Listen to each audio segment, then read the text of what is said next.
اساسا يبقى سند بالنسبه لك، جاي يقول لك ما تبيع الشقه وغير. طب اوديه فين؟ قال له مرموا في صندوق الزباله.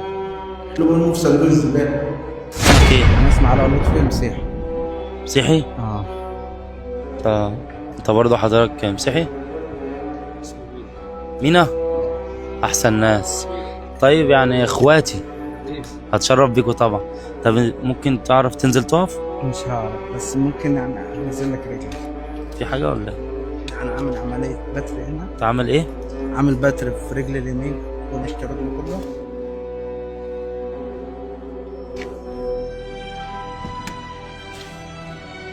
الف سلام عليك. وهنا الصبع الكبير برضه. الصبع الكبير انا معايا صورة مع التليفون برضه. لا حول ولا قوة. الف سلام عليك.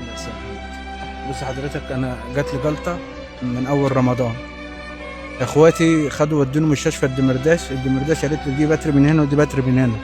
رحنا نطلع 20 مستشفى، مفيش غير مستشفى اللي هي عين شمس التخصص اللي هي قبلة الحالة. الدكتور اسمه شادي محمد ابو زيد، هو الوحيد اللي قال لي ان انا كل اللي انا هقدر اعمله ان هو هيبقى بتر في وش الرجل. المشكله كلها دلوقتي ان اخواتي اللي دفعوا لي الفلوس عايزين يبيعوني الشقه بتاعتي. انا مش عارف اروح فين بعد ما ابيع الشقه بتاعتي. اروح فين؟ اخواتك دول المفروض اللي هو من امك وابوك صح؟ ايوه احنا من دمك وعاوزين يبيعوك الشقه. عايزين يبيعوني الشقه عشان الفلوس اللي دفعوها في المستشفى. في واحد غريب يعني اداهم فلوس 100,000 ساعتها عشان خاطر ان هم يطلعوني من المستشفى. طب ما انتوا عايزين تبيعوني الشقه، ما كنت ورمتوني في الدمرداش وريحتوا دماغي. طب ما انتوا عايزين تبيعوني الشقه، ما كنت ورمتوني في الدمرداش وريحتوا دماغي. انا بقالي 8 شهور على الحال ده، ما حدش مأكلني يعني. ما فيش غير اخويا الكبير اللي هو حاليا دلوقتي هو اللي شايلني ومعاه 3 عيال. اروح فين يعني؟ انتوا بيعتوني الشقه، اروح فين؟ ولا حد بيصرف عليا ولا حد بيعالجني ولا اي حاجه. حاسك شايل جواك كتير كتير.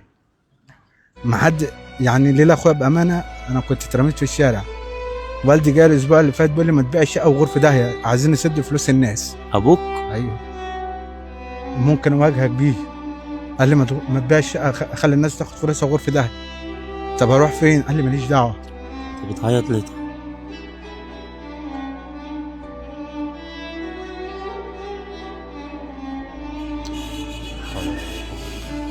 ماشي، ما لما تبقى جاي من اقرب ناس ليك تبقى وحشه. لما يجي ابوك قدام الناس يقول لك ما تبيع الشقه وودي فلوس الناس، طب انا اروح فين؟ وبعد ما ابيع الشقه اروح فين؟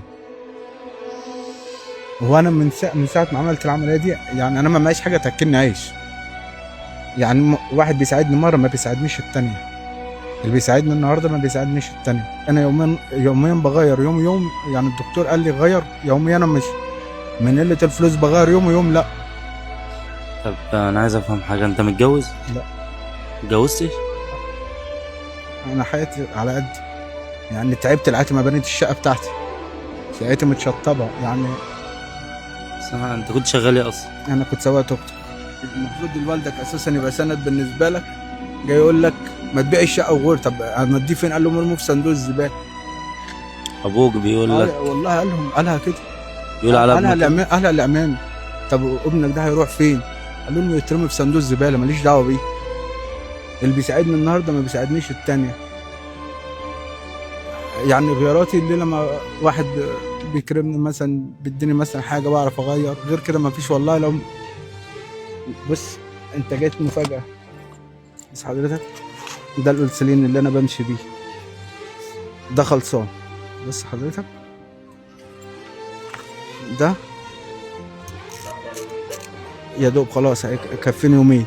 ان انا باخد 3 مرات صبح وعشاء، صبح وغدا وعشاء، 10 و12 و10. ده مش هيكفيني يومين. اللي بيجيب لي النهارده ما بيجيبليش بكره. انت عارف ان كلامك ده ناس كتير هتشوفه؟ انا عارف. طيب انت معاك، انا ملاحظ انت معاك تليفون معايا. فلو كده ايه رايك ناخد رقمك ونحطه للناس ونشوف لو حد حابب يساعدك واللي ربنا يقدره عليه. تمام حضرتك. مفيش اي مشاكل؟ تمام. انت منين؟ انا من القاهره. منين من القاهره؟ من مدينه نصر. مدينه نصر؟ عند حضرتك عند السلاب الزهراء مدينه نصر. طيب يا ريت كل اخواتنا اللي موجودين وشايفين الفيديو اللي يعرف يساعد عم علاء باي حاجه باللي ربنا يقدر عليه يساعدوهم. ما في إن أنا أزيع؟ زي يا باشا مفيش أي مشاكل. ولا اي حاجه. السلام عليكم.